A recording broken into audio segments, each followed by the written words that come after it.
Welcome back. Thanks for staying with us. The Trump administration is ending a program offering deportation protections for Afghans.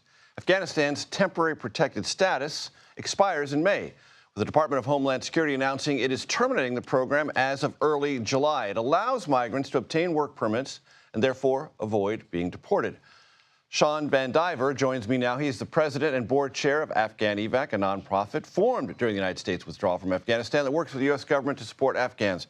Shawn, it's good to have you with us. Our numbers at CBS say this would implicate about 8,000. You say 11,000. What accounts for that discrepancy?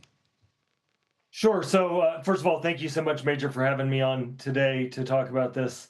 The numbers are a little bit squishy, right? The Department of Homeland Security isn't sharing a lot of accurate facts and figures.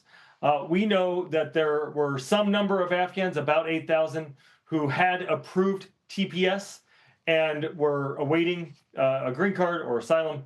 We know that there were some number, about 5,000 Afghans, who had pending TPS and were awaiting and had asylum or green card.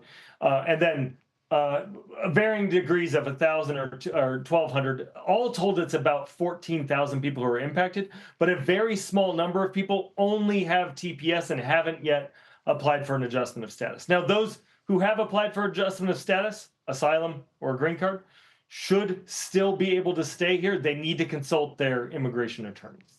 Talk to my audience about who these Afghans are and what we once promised them. Sure. So these Afghans are folks who arrived in many cases during the withdrawal from Afghanistan back in August of 2021. These are folks who stood with us over 20 years of war. They were interpreters, drivers. They were lawyers and prosecutors who put the Taliban away. These are folks who, for one reason or another, because of their relationship to the United States of America, are now in danger. And if they go back, they're facing certain death. Now, the Department of Homeland Security Secretary Kristi Noem says they're not facing anything. The economic conditions have improved. Their threat of violence is mitigated. Therefore, they don't need temporary protected status. They have nothing to fear going back. How would you respond?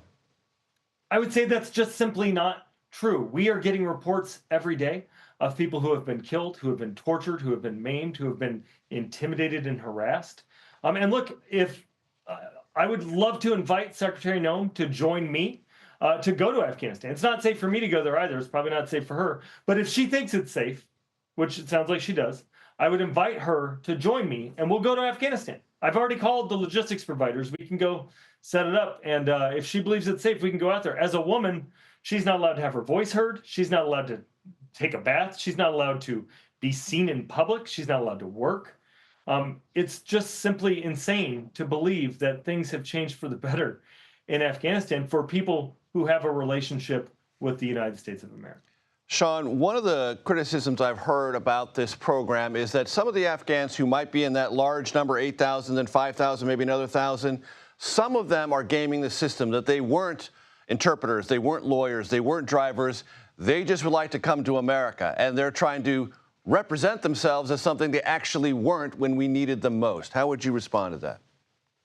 I'd say that that's probably a very small number. And even if that is true, these are folks who were brought here by the United States of America. They didn't just pop up here, right? They were brought here by the United States of America during our withdrawal.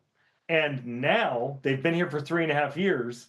We broke it, we bought it, right? We owe it to these folks to keep them safe. Now they've been in America for 3.5 years. If we sent them back, they're going to die. If they got through the gates at the airport, that's the United States of America's fault. That's Joe Biden's fault, right? He should have done a better job of making sure that everybody who was on that plane was a wartime ally.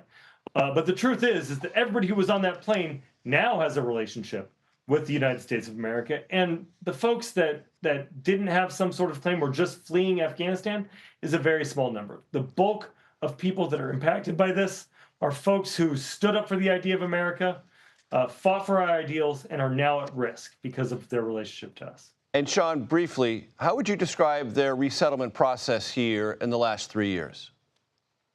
It's been rough, right?